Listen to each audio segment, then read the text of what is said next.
जपजी। साधारण तौर पर जपजी को गुरु नानक साहिब के उपदेश का सार माना जाता है। 5वीं पातशाही श्री गुरु अर्जन देव जी ने श्री आदि ग्रंथ का संपादन करते समय जपजी को इसमें पहला स्थान दिया है। कहा जाता है कि उस समय कुछ शिष्यों ने गुरु अर्जन साहिब से विनती की कि जपजी बहुत गूढ़ और कठिन है, इसलिए इसकी व्याख्या करने और कई बातों को खोलकर समझाने की आवश्यकता है।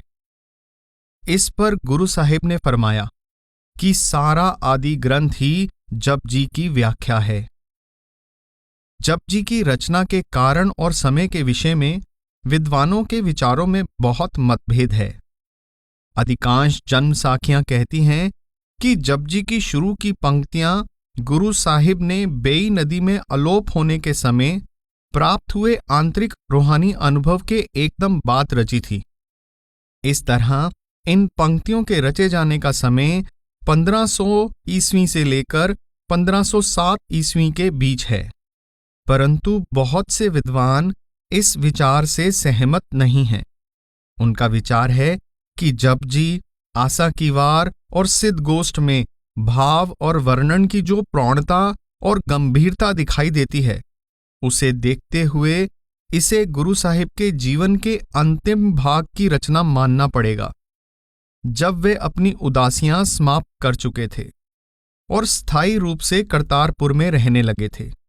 इससे जपजी की रचना की संभावना 1532 ईस्वी के करीब है। जपजी में उस समय के लिखने के परंपरागत ढंग को ही अपनाया गया है, जिसके अनुसार रचना के शुरू में परमात्मा की स्तुति में मंगलाचरण किया गया है और अंत में रचना के संपूर्ण हो जाने पर भी परमेश्वर के प्रति आभार प्रकट किया गया है। जपजी के आरंभ में परमेश्वर के गुणों का वर्णन किया गया है। इसमें उस परमात्मा की सर्वव्यापकता और उसके अजर, अमर, अलख, अगम आदि रूपों की महिमा की गई है। वह परमेश्वर सत्य का स्वरूप है। इस वर्णन के अंत में गुरु साहिब फरमाते हैं कि उस सच्चे परमेश्वर की प्राप्ति केवल सद्गुरु की दया मेहर से ही हो सकती है। गुरु साहिब ने जपजी में रूहानियत के लगभग सभी प्रमुख अंगों पर गंभीरता से विचार किया है। इसमें सृष्टि की रचना और इस रचना की अनंत अनेकता और उसके पीछे काम कर रही परमात्मा के सर्वशक्तिमान हुक्म की पूर्ण एकता का सुंदर वर्णन मिलता है। इसमें पूरे सद्गुरु की आवश्यकता और सामर्थ्य पर प्रकाश डाला गया है। इसके साथ ही सद्गुरु की बताई हुई युक्ति के अनुसार अंतर में शब्द को सुनने और मानने के गुणों का भावपूर्ण और प्रभावशाली वर्णन किया गया है। जपजी में गुरु साहिब फोकट कर्मकांड और सच्ची धार्मिकता का भी फैसला करते हैं और सदाचार से रूहानी गुणों की प्राप्ति पर भी जोर देते हैं। इसके अतिरिक्त इसमें रूहानी अभ्यास के समय प्राप्त होने वाले आंतरिक सूक्ष्म अनुभव का भी संकेत है। शायद यह गुरु साहिब की ऐसी एक ही वाणी है जिसमें इस अंतर्मुख चढ़ाई का आरंभ से अंत तक का पूरा वर्णन दिया गया है और इस चढ़ाई में आने वाले बड़े बड़े रूहानी मंडलों का भी संकेत किया गया है। वास्तव में जपजी रूहानी विचारों का गागर में बंद सागर ही है। सिख भाई जपजी को अपनी सबसे महत्वपूर्ण वाणी और विनती मानते हैं। प्रत्येक सिख से आशा की जाती है कि वह प्रतिदिन अपने कारोबार को शुरू करने से पहले प्रातःकाल जपजी का पाठ करे। जपजी के कुछ चुने हुए अंश आगे दिए जा रहे हैं, जो जपजी के अनेक पहलुओं को उजागर करते हैं और गुरु साहिब के संपूर्ण उपदेश पर भी प्रकाश डालते हैं। निराकार परमेश्वर। इस मूल मंत्र में गुरु साहिब उस निराकार परमात्मा की महिमा कर रहे हैं। आप कहते हैं, वह परमात्मा एक है, वह हर प्रकार के द्वैत से परे और ऊपर है। वह स्वयं सत्य है और उसका नाम भी सत्य है। वह सबका कर्ता और पिता है। ना वह किसी से डरता है और ना किसी को डराता है। उसे किसी से वैर या विरोध नहीं है। वह अकाल है, अजर, अमर और अविनाशी है। वह अयोनि है, अर्थात जन्म मरण के बंधनों से मुक्त है। वह अपने अस्तित्व के लिए किसी दूसरे पर निर्भर नहीं। उसका प्रकाश अपने आप से हुआ है। ऐसे गुणों से भरपूर उस सर्वसमर्थ परमेश्वर की प्राप्ति पूरे सद्गुरु की दया और मेहर से होती है। एको सतनाम करता पुरख निरभव निर्वैर अकाल मूरत अजूनी सहबंग गुर प्रसाद। आदि जुगादि परमेश्वर। परमात्मा आदि जुगादि सत्य है। उसका अस्तित्व अनादि है। वह सदा था, सदा है और सदा रहेगा। वह समय से परे और पार है। युगों तक उसके विषय में सोचते रहो, परंतु उसका विचार नहीं हो सकता। युगों तक चुपचाप समाधि लगाकर उसका चिंतन करते रहो, परंतु उसका पारावार नहीं पाया जा सकता। सभी पुरियों की धन दौलत या राज्य मिलने से भी परमात्मा का ज्ञान नहीं होता और ना ही मन की तृष्णा बुझ सकती है। हजारों प्रकार की बुद्धि और चतुराई भी जीव को पार नहीं लगा सकती। फिर वह परमात्मा मिले तो कैसे मिले? जीव झूठ की दीवार को गिराकर उस सच्चे परमेश्वर से मिलकर सच्चा कैसे बने? इसका एकमात्र रास्ता यह है कि वह उस अकाल पुरुष के भाणे में आ जाए और अपनी रजा उसकी रजा में लीन कर दे। उसका हुक्म पहचान कर उस हुक्म के अनुसार जीवन को ढालना ही उस परमपिता परमात्मा तक पहुंचने का एकमात्र मार्ग है। दूसरा मार्ग ना कभी हुआ है और ना ही हो सकता है। आद सच जुगाद सच है भी सच नानक होसी भी सच। सोचै सोच न होवई जे सोची लख वार। चुपै चुप न होवई जे लाए रहा लिवतार। भुखिया भुख न उतरी जे बन्ना पुरियां भार। सह सियाणपा लख होए तां इक न चलै नाल। किव सचियारा होइए किव कूड़ा टुटै पाल। हुक्म रजाई चलना नानक लिखिया नाल। अकाल पुरुष का हुक्म।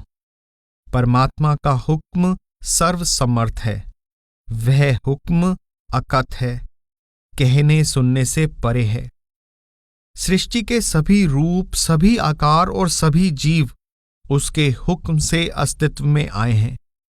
उसके हुक्म से ही कुछ छोटे हैं, कुछ बड़े हैं।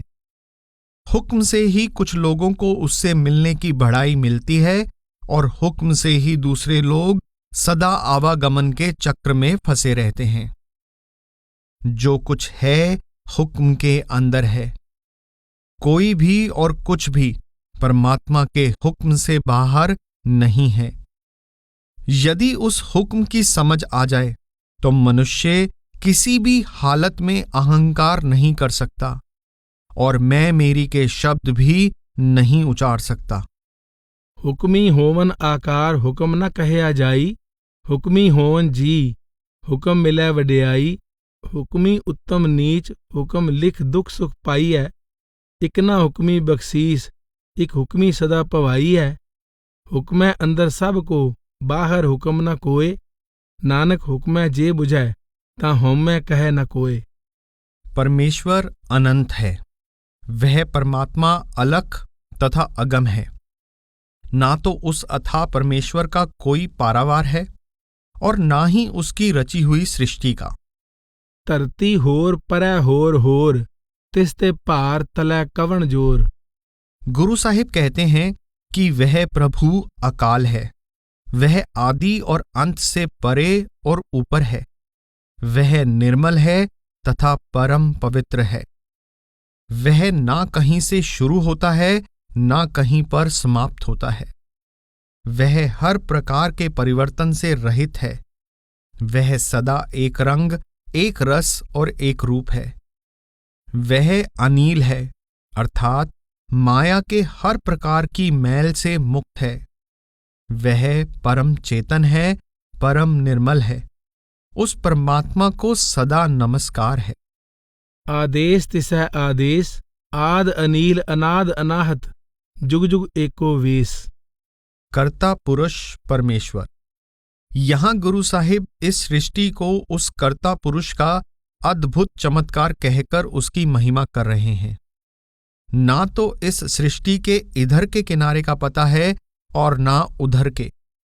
इसमें विचर रहे जीवों के अनेक रंग, रूप, नाम, स्थान का कोई लेखा नहीं हो सकता।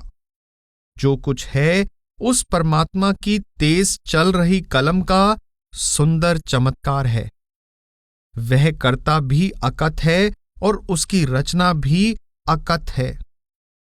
उस प्रभु के रचे रूपों और आकारों की सुंदरता आश्चर्यजनक है। उसकी दया की दात और उसके पैदा किए हुए जीवों को देखकर और उसकी अथाह शक्ति का अनुमान लगाकर बुद्धि चकित हो जाती है। प्रकृति की वह सल्तनत कितनी महान और विशाल है जो उस परमात्मा ने अपनी अपार दया से मनुष्य को बख्शी है। फिर यह अनंत लीला उसके एक शब्द का चमत्कार है। सारी रचना, सभी विशाल खंड ब्रह्मांड उस परमेश्वर के शब्द, नाम या हुक्म की उपज है। जीव किसी प्रकार भी इस रचना, इसके रचनाकार और उसके कर्म को समझ सकने या उसकी स्तुति कर सकने में समर्थ नहीं है। धरती होर परै होर, तिसते पार तलै कवण जोर, जी जात रंगा के नाव, सबना लिखिया वड़ी कलाम, ए लेखा लिख जाणै कोय, लेखा लिखिया केता होए, केता ताण सुआलियो रूप, केती दात जाणै कौन कूत, कीता पसाओ एको कुआओ, तिसते होए लख दरियाओ, कुदरत कवण कहा विचार, वार्या न जावा एक वार, जो तुद भावै साई भलीकार, तू सदा सलामत निरंकार। वेल न पाया पंडिती। न पंडितों और ज्ञानियों को पता है कि संसार कब बना और न वेद या पुराण ही इस विषय में कुछ बताते हैं। काजी भी कुरान में रचना की कोई तारीख नहीं बता सके। योगियों को भी उस घड़ी, पल, ऋतु या महीने का कुछ पता नहीं जब सृष्टि अस्तित्व में आई। सृष्टि के कर्ता उस परमपिता परमात्मा को ही पता है कि कौन सी शुभ घड़ी में उसने सृष्टि की रचना की। लोग अपनी अपनी बुद्धि के अनुसार उस कर्ता पुरुष की महिमा करने का प्रयत्न करते हैं और प्रत्येक प्राणी अपने आप को दूसरों से बुद्धिमान समझता है। परंतु सच तो यह है कि सृष्टि के सुंदर कर्ता और स्वामी उस परमात्मा की शब्दों में महिमा या प्रशंसा कर सकना असंभव है। वह स्वयं बड़े से बड़ा है और उसका नाम भी बड़े से बड़ा है। जो कुछ वह या उसका नाम करता है वही होता है और अपने किए हुए को केवल वह स्वयं ही जानता है। यदि कोई यह समझे कि मैंने परमात्मा या उसकी कुदरत का पारावार पा लिया है, तो परमेश्वर की दरगाह में उस मूर्ख की कोई इज्जत नहीं होती। लाखों आकाश, लाखों पाताल हैं जो मनुष्य के विचार और पहुंच से परे हैं। सब ज्ञानी और सब ग्रंथ शास्त्र, वेद कतेब इस सत्य को मानते हैं कि इस संपूर्ण अनंत रचना का गुप्त आधार या मूल वह एक परमात्मा है। उस एक धातु से ही सब बर्तन बने हैं। उस अलख और अगम का भेद पा सकना असंभव है। वह अनंत परमात्मा स्वयं ही अपने आप को जान सकता है। कोई दूसरा उसका लेखा नहीं लगा सकता। फिर हम करें तो क्या करें? हमें यही शोभा देता है कि चाहे हमें उसका बोध हो या ना हो, हम अपने आप को उसकी महिमा, उसकी भक्ति, उसके प्रेम में उसी तरह लीन कर दें जैसे नदियां समुद्र में मिलकर समुद्र में बहती चली जाती हैं। ना उनको समुद्र की था लगती है और ना ही उनका समुद्र की था प्राप्त करने का विचार होता है। वेल न पाइया पंडिती, जे होवै लेख पुराण, वक्त न पायो कादियां जे लिखन लेख कुरान। थितवार न जोगी जाने रुत मां न कोई। जा करता सिरठी को साजे आपे जाने सोई। किव कर आखां किव सालाही क्यों वरनी किव जाना। नानक आखण सब को आखै इक दू इक सियाणा। वड्डा साहिब वड्डी नाई कीता जाका होवै। नानक जे को आपो जाने अग्गै गया न सो है। पातालां पाताल लख अगासां आगास। ओढ़क ओढ़क भाल थके वेद कहन इक वात। सहस 18 कहन कतेबा असूलूं इक धात। लेखा होए तां लिखिए लेखै होए विनाश। नानक वड्डा आखिए आपे जाणै आप। सालाही सालाहे एती सुरत न पाईया। नदियां अत्तै वाह पवै समुंद न जानिए। ग्रंथ शास्त्रों से परे। वेद परमात्मा की महिमा करते हैं, पुराण उसका गुणगान करते हैं। अनेक विद्वान और ज्ञानी शास्त्रों का अध्ययन करके उसका यश गा रहे हैं। इंद्र और ब्रह्मा, कृष्ण और गोपियां, सिद्ध और बुद्ध उस परमात्मा और उसके हुक्म का वर्णन करने का प्रयत्न कर रहे हैं।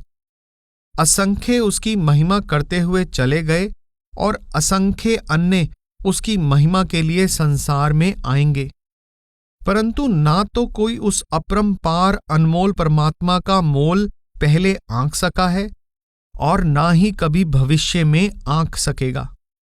वह परमात्मा मन और बुद्धि की पहुंच से परे है। वह बड़े से बड़ा है। जो कुछ है वह स्वयं है और अपनी बढ़ाई वह केवल स्वयं ही जानता है। आखै वेद पाठ पुराण आखै पढ़े करे वख्याण। आखै बरमे आखै इंद आखै गोपी तै गोविंद। आखै ईसर आखै सिद्ध आखै केते कीते बुद्ध। आखै दानव आखै देव आखै सुर नर मुन जन सेव। केते आखै आखण पाहे केते कह कह उठ उठ जाहे। एते कीते होर करे ता आख न सकै केई के। जेवड भावै तेवड होए नानक जाणै साचा सोए। सद्गुरु सर्व समर्थ हैं। गुरु ही शब्द है, गुरु ही ज्ञान का रूप है। गुरु ही सबसे बड़ा धर्म ग्रंथ या सबसे ऊंचा ज्ञान है। गुरु सर्वव्यापक है। गुरु ब्रह्मा, विष्णु और महेश तीनों देवताओं और उनकी जननी शक्ति से भी बड़ा है। गुरु द्वारा ही प्रभु रूपी सच का पूर्ण ज्ञान प्राप्त होता है। गुरु द्वारा ही यह भेद खुलता है कि एक परमात्मा ही परम सत्य है। वही सच्चा जीवन दाता है और उसे किसी भी हालत में भुलाना नहीं चाहिए। गुरमुख नादं गुरमुख वेदं गुरमुख रहया समाई। गुर ईसर गुर गोरख बर्मा गुर पार्वती माई। जे हो जाना आखा नाही कहना कथन न जाई। गुरां इक देह बुझाई सबना जियां का इक दाता सो मैं विसर न जाई। सद्गुरु का अधिकार। जिनको वह परमात्मा स्वयं धुर से परवाना देता है वे ही सच्चे सद्गुरु हैं और वे ही सच्चा मार्ग दिखाने वाले हैं। वे ही परमात्मा की दरगाह में शोभा पाते हैं और वे ही वहां और यहां असली कर्ता धर्ता होते हैं। ऐसे पंच गुरमुख या संत संसार का प्रकाश हैं। वे द्वैत से ऊपर उठ चुके हैं और सदा एक परमात्मा के ध्यान में मग्न रहते हैं। पंच परवान पंच प्रधान पंचे पावै दरगह मान। पंचे सोहे दर राजान पंचा का गुर एक ध्यान। नाम सच है। परमात्मा खुद सच्चा है और उसका नाम भी सच्चा है। वह परमेश्वर यानी उसका नाम प्रेम का रूप है। वह परमेश्वर यानी उसका नाम सारी प्राणधारी रचना की जान है। वह हर वस्तु की हस्ती का सार है। वह जीवन दाता है, रचना को प्राण देने वाला है। सब जीव उसके द्वार के भिखारी हैं। जब सारी रचना का आधार, स्वामी और दाता वह प्रभु स्वयं है और हमारे जीवन सहित जो कुछ है उस प्रभु का है, तो हम उसको क्या भेंट चढ़ा सकते हैं, उसे क्या अर्पण कर सकते हैं? आवश्यकता तो इस बात की है कि हम अमृत वेला में यानी सुबह सुबह उस सच्चे प्रभु के सच्चे नाम से लिव जोड़ें।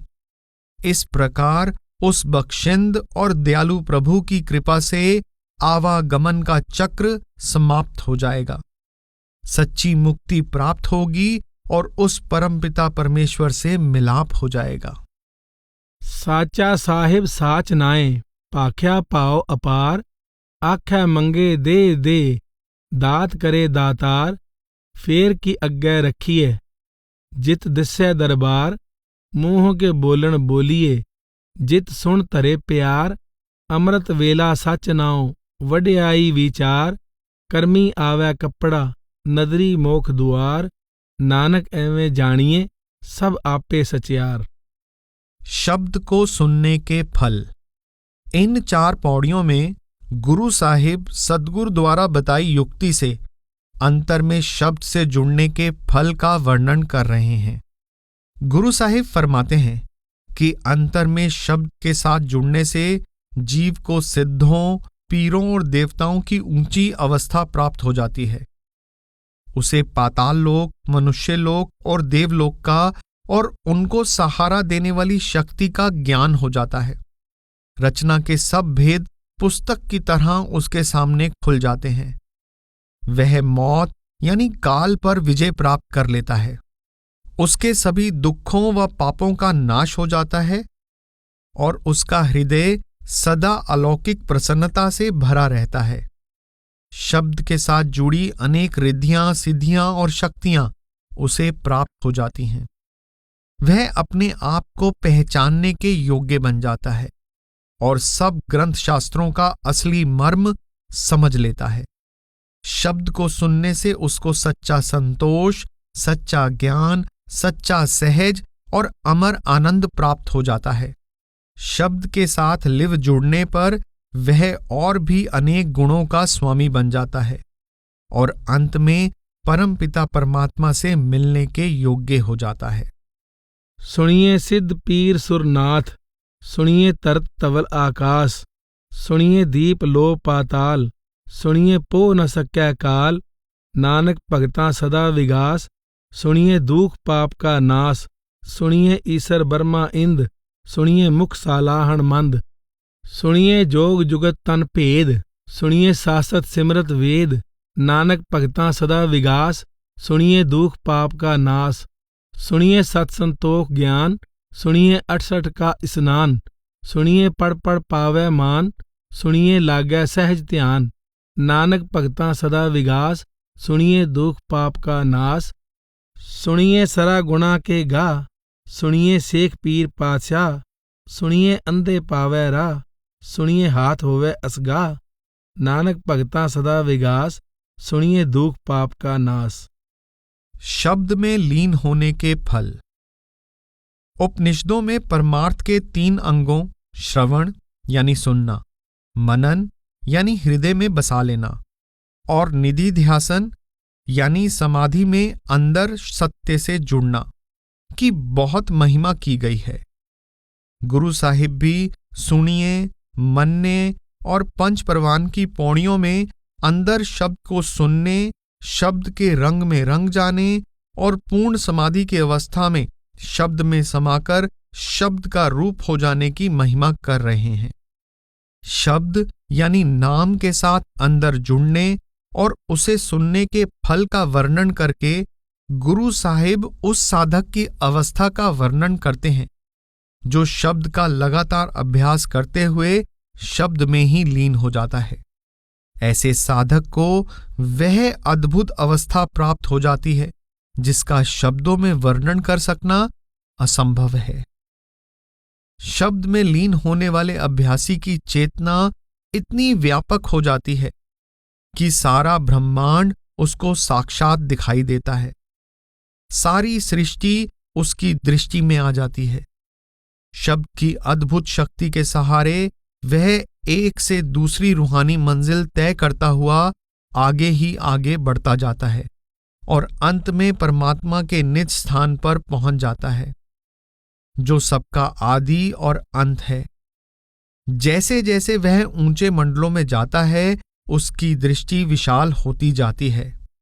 उसकी आत्मा से पूर्व जन्मों के हर प्रकार के पापों के संस्कार धुल जाते हैं और वह जन्म मरण के दुखों और आवागमन के बंधनों से मुक्त हो जाता है। नाम यानी शब्द माया के हर प्रकार के प्रभाव से मुक्त है और उस नाम में समा चुका व्यक्ति भी माया के हर प्रकार के छल से छुटकारा प्राप्त कर लेता है। इस प्रकार शब्द का रूप हो चुका व्यक्ति सच्ची मुक्ति प्राप्त कर लेता है और परमपिता परमेश्वर में समाकर उसका रूप हो जाता है। ऐसा गुरमुख महात्मा स्वयं सच्ची और स्थायी मुक्ति प्राप्त कर लेता है और अन्य अनेक जीवों को भी स्थायी मुक्ति के सच्चे मार्ग पर डालने में समर्थ हो जाता है। शब्द तो सर्वसमर्थ है, परंतु कोई विरले सौभाग्यशाली जीव ही शब्द की अपार शक्ति का भेद जानते हैं और इसकी अंतर्मुख साधना से पूरा लाभ प्राप्त करते हैं। मन्ने की गत कही न जाए, जे को कहे पिछे पछताए। कागद कलम न लिखण हार, मन्ने का बै करन विचार। ऐसा नाम निरंजन होए, जे को मन जाने मन कोय। मन्ने सुरत होवे मन बुद्ध, मन्ने सगल पवन की सुध। मन्ने मुँह चोटा न खाए, मन्ने जम के साथ न जाए। ऐसा नाम निरंजन होए, जे को मन जाने मन कोय। मन्ने मार्ग ठाक न पाए, मन्ने पथ स्यों प्रगट जाए। मन्ने मगना चल्लै पंथ, मन्ने धर्म सेती संबंध। ऐसा नाम निरंजन होए, जे को मन जाने मन कोय। मन्ने पावै मोख दुआर, मन्ने परवारै साधार। मन्ने तरै तारे गुरसिख, मन्ने नानक पवै न पिख। ऐसा नाम निरंजन होए, जे को मन जाने मन कोय। बाहरी शब्द और आंतरिक शब्द। परमात्मा को अनेक नामों और शब्दों से याद किया जाता है तथा अनेक स्थानों से उसका संबंध जोड़ा जाता है। असंख्य आकाश, असंख्य खंड ब्रह्मांड, द्वीप, भवन और असंख्य आकाश लोक के वासी उस शब्द के सहारे खड़े हैं। असंख्य कहने से भी उनकी विशालता का अनुमान नहीं हो सकता। उनकी कोई गिनती है ही नहीं। यह ठीक है कि हम शब्दों, नामों या लफ्जों के जरिए ही बातचीत करते हैं और इनके सहारे ही हमारा लिखने, पढ़ने, ज्ञान प्राप्त करने और परमात्मा की महिमा करने का सारा कार्य चलता है। जीव और परमात्मा के संबंध का वर्णन भी अक्षरों अथवा शब्दों के द्वारा ही किया जाता है, परंतु वह प्रभु स्वयं इन शब्दों और कर्मों की सीमा से परे है। जिनके कर्म लिखे जाते हैं वे जीव तो समय और स्थान के बंधनों तथा कर्म और फल के नियम के अनुसार ही चल रही कर्म भूमि के वासी हैं, परंतु कर्मों का कानून बनाने वाला वह कुल मालिक समय और स्थान, कर्म और फल के बंधनों में नहीं है। वह गुप्त परमात्मा अपने शब्द यानी नाम के द्वारा प्रकट होता है। उसका नाम यानी शब्द ही सारी सृष्टि का रचनहार है। वह शब्द सर्वव्यापक है, सर्वसमर्थ है। जो कुछ किया है उस शब्द यानी नाम ने किया है। वह कर्ता पुरुष और उसका शब्द दोनों अकथ है। असंख नाव असंख थाव, अगम अगम असंख लो। असंख कहे सिर पार होए, अखरी नाम अखरी साला। अखरी ज्ञान गीत गुण गा, अखरी लिखण बोलन बाण। अखरां सिर संजोग वखाण, जिन ए लिखे तिस सिर नाहे। जिव फरमाए तिव तिव पाहे, जेता कीता तेता नाव। विण नावै नाही को थाव, कुदरत कवण कहा विचार। वार्या ना जावा एक बार, जो तुद भावै साई पलीकार। तू सदा सलामत निरंकार। ओ धोपै नावें कै रंग। हाथों या पैरों को मैल लग जाए तो हम उनको पानी से धो लेते हैं। शरीर को लगी मैल भी पानी से धोई जा सकती है। कपड़े गंदे हो जाएं तो साबुन से साफ किए जाते हैं, परंतु जब मन पापों की मैल से गंदा हो जाता है तो केवल नाम का अमृत और नाम का साबुन ही इसकी मलिनता धोकर इसको निर्मल या पवित्र कर सकता है। यह संसार कर्मा संदड़ा खेत है। यहां हरेक को अपने बोए हुए कर्मों की फसल काटनी पड़ती है। अपने अंदर जाकर नाम के तीर्थ में स्नान करने की तुलना में दूसरे अनेक प्रकार के साधन, जप तप, दान पुण्य और तीर्थों की यात्रा कुछ भी नहीं है। यदि मन में सच्चा शौक, सच्चा विरह या तड़प उत्पन्न नहीं हुई, यदि हृदय में श्रद्धा और भरोसा पैदा नहीं हुआ और यदि अंतर में प्यार के पौधे ने गहरी जड़ें नहीं पकड़ी, तो हर प्रकार के बाहरमुखी कर्मकांड पानी को मथने के समान है। ਭਰੀਏ ਹੱਥ ਪੈਰ ਤਨ ਦੇ ਪਾਣੀ ਧੋਤੈ ਉਤਰਸ ਖੇ ਮੂਤ ਪਲੀਤੀ ਕੱਪੜ ਹੋਏ ਦੇ ਸਾਬੂਨ ਲਈਏ ਉਹ ਧੋਏ ਭਰੀਏ ਮਤ ਪਾਪਾਂ ਕੈ ਸੰਗ ਉਹ ਧੋਪੈ ਨਾਵੇਂ ਕੈ ਰੰਗ ਪੁੰਨੀ ਪਾਪੀ ਆਖਣ ਨਾਹੇ ਕਰ ਕਰ ਕਰਨਾ ਲਿਖ ਲੈ ਜਾਹੋ ਆਪੇ ਬੀਜ ਆਪੇ ਹੀ ਖਾਓ ਨਾਨਕ ਹੁਕਮੀ ਆਵੋ ਜਾਓ ਤੀਰਥ ਤਪ ਦਇਆ ਦਤ ਦਾਨ ਜੇ ਕੋ ਪਾਵੈ ਤਿਲ ਕਾ ਮਾਨ सुनिया मन्या मन कीता पाओ अंतर्गत तीर्थ मल नाओ। जीव निर्बल और बेबस है। दरअसल जीव निर्बल, अल्पज्ञ और तुच्छ है, परंतु वह हौमे के कारण अपने आप को बहुत बड़ा और शक्तिशाली समझता है। यदि धुर मस्तक यानी भाग्य में नहीं लिखा तो जीव चाहे जमीन आसमान एक कर दे, फिर भी उसके ख्याल, इरादे, संकल्प और प्रयत्न कभी सफल नहीं हो सकते। अज्ञानी जीव यह नहीं सोचता कि उसके अपने किए हुए पिछले कर्म ही उसके अच्छे बुरे भाग्य का कारण है। जब तक कुल मालिक परमेश्वर की दया नहीं होती, जीव कभी भी जन्म मरण के चक्र से मुक्त नहीं हो सकता। गुरु साहिब उस दयालु परमेश्वर के आगे प्रार्थना करते हैं कि हे दाता, मुझे अकेला ना छोड़, क्योंकि मैं अपने आप में कुछ भी नहीं हूं। मैं तो अपनी शक्ति से जबान भी नहीं हिला सकता और चुप भी नहीं रह सकता। मैं ना अपनी शक्ति से कुछ मांग सकता हूं और ना दे सकता हूं। जीवन और मृत्यु मेरे वश में नहीं है, इसलिए मैं ना अपनी ताकत से जी सकता हूं, ना मर ही सकता हूं। मैं अपनी मर्जी से ना राजा बन सकता हूं, ना भिखारी। अपने बल से मुझे ना अपना ज्ञान हो सकता है, ना तेरा। ना ही मैं अपने प्रयत्न से संसार रूपी भवसागर से तर सकता हूं। जो कुछ होना है तेरी दया मेहर से होना है। जो मूर्ख अज्ञानी यह समझता है कि अपने बल से कुछ कर सकता है, वह अपना जोर लगाकर देख ले, उसके इरादे कभी पूरे नहीं हो सकेंगे। कोई भी अपने आप उत्तम या नीच नहीं है। जो कुछ है उस मालिक के भाणे में है। आखण जोर चुप्पै नह जोर, जोर न मंगण देण न जोर, जोर न जीवन मरण न जोर, जोर न राज माल मन सोर, जोर न सुरती ज्ञान विचार, जोर न जुगती छुट्टै संसार, जिस हथ जोर कर वेखै सोए, नानक उत्तम नीच न कोय। सो दर केहा सो घर केहा। सो दर का शाब्दिक अर्थ वह दरवाजा अथवा वह द्वार है। जिस प्रकार घर में प्रवेश करने के लिए कोई दरवाजा होता है, उसी प्रकार आंतरिक रूहानी मंडलों में दाखिल होने के लिए एक दर अर्थात एक द्वार होता है।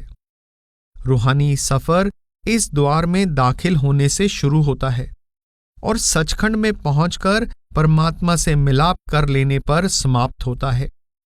रूहानी मंडल में प्रवेश करने के इस बिंदु को परमार्थ की भाषा में तीसरी आंख कहा गया है।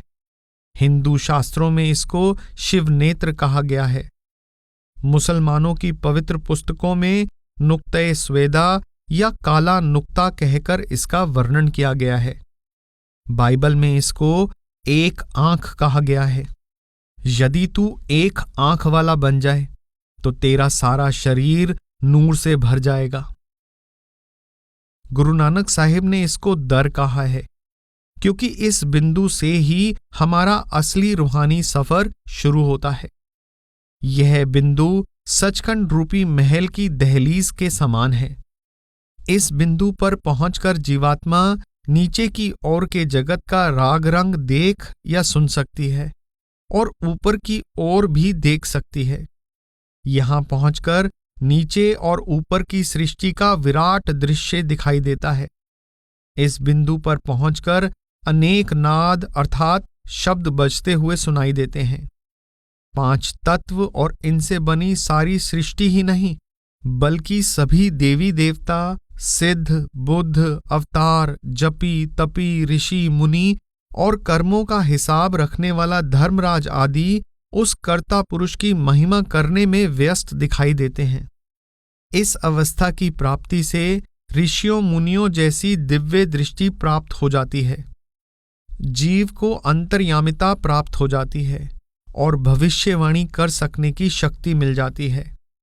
दृष्टि इतनी विशाल हो जाती है कि जो कुछ भविष्य में होने वाला है वह वर्तमान में साफ साफ दिखाई देने लगता है। इस बिंदु पर पहुंचकर सारी सृष्टि, चांद, सूर्य, तारे, ग्रह, उपग्रह आदि मिलकर एक सम्मिलित संगीत की ताल पर नाचते दिखाई देते हैं। सारी सृष्टि परमपिता के सर्वशक्तिमान हुक्म के सूत में पिरोई दिखाई देती है।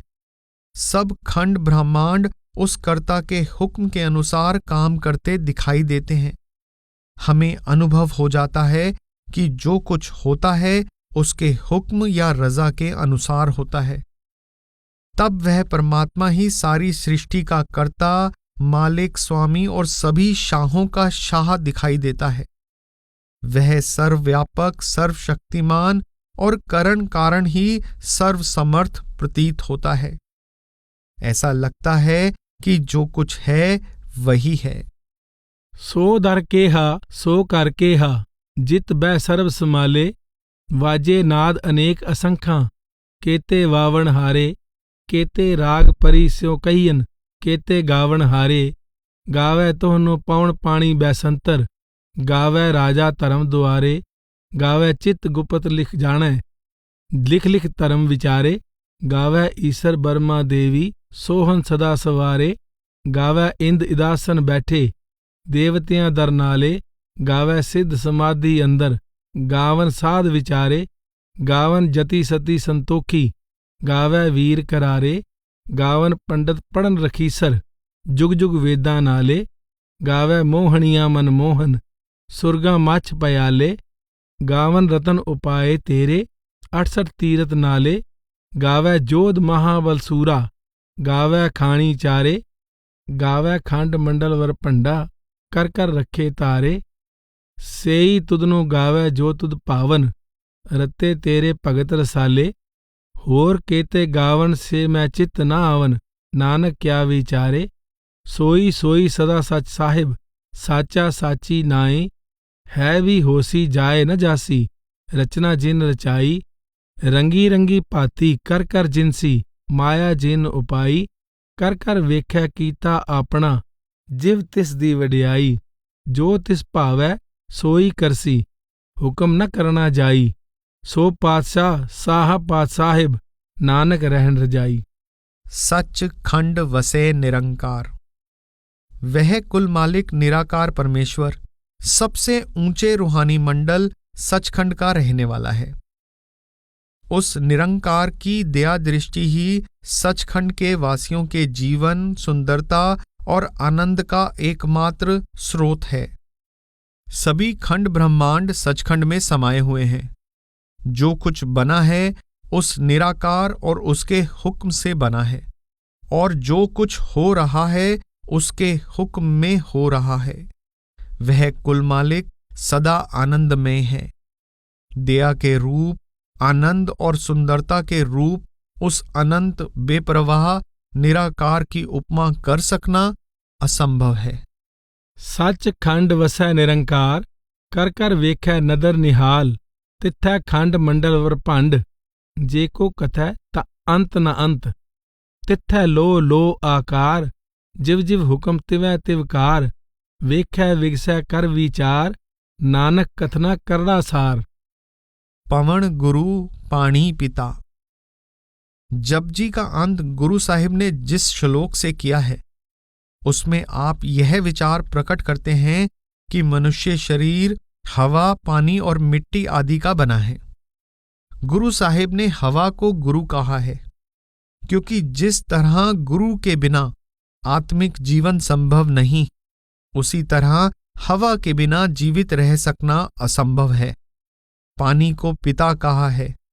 जिस तरह पानी पौधों को पालता है और उन्हें हरा भरा रखता है, उसी तरह शरीर पानी पर पलता है और पानी से ठीक रहता है। धरती माता है क्योंकि यह सभी वस्तुओं का आधार है। यह मां के समान ही विशाल हृदय वाली दाई और मां की तरह ही पालन पोषण करने वाली है। दिन और रात खेल खिलाने वाली आया की तरह हैं, जो जिंदगी का पालना हिलाते रहते हैं। सारा संसार इस पालने में पड़ा कर्मों के खेल खेलता है। संसार कर्म और फल का अखाड़ा है। धर्मराज संसार में आए हर प्राणी के सब अच्छे और बुरे कर्मों का हिसाब रखता है और फल देता है। हर जीव को कर्मों का फल भोगना पड़ता है, परंतु जो लोग परमेश्वर का नाम जपते हैं और उसके नाम से लिव जोड़कर रखते हैं, वे सदा के लिए जन्म मरण के दुखों से पार हो जाते हैं। उनका परमात्मा से मिलाप हो जाता है और वे उस सच्चे आनंद का ही रूप हो जाते हैं। ऐसे सच्चे गुरमुख या भक्त न केवल स्वयं ही मुक्त हो जाते हैं, बल्कि उनकी संगति में आने वाले अन्य अनेक जीव भी सच्ची मुक्ति प्राप्त कर लेते हैं। पवन गुरु पाणी पिता, माता धरत महत, दिवस रात दोय दाई दाया, खेलै सगल जगत, चंगे आइयां बुरे आइयां, वाचै धर्म हदूर, करमी आपो आपनी, के नेड़ै के दूर, जिन्नी नाम ध्याया, गए मसक्कत काल, नानक ते मुख उजले, केती छुट्टी नाल।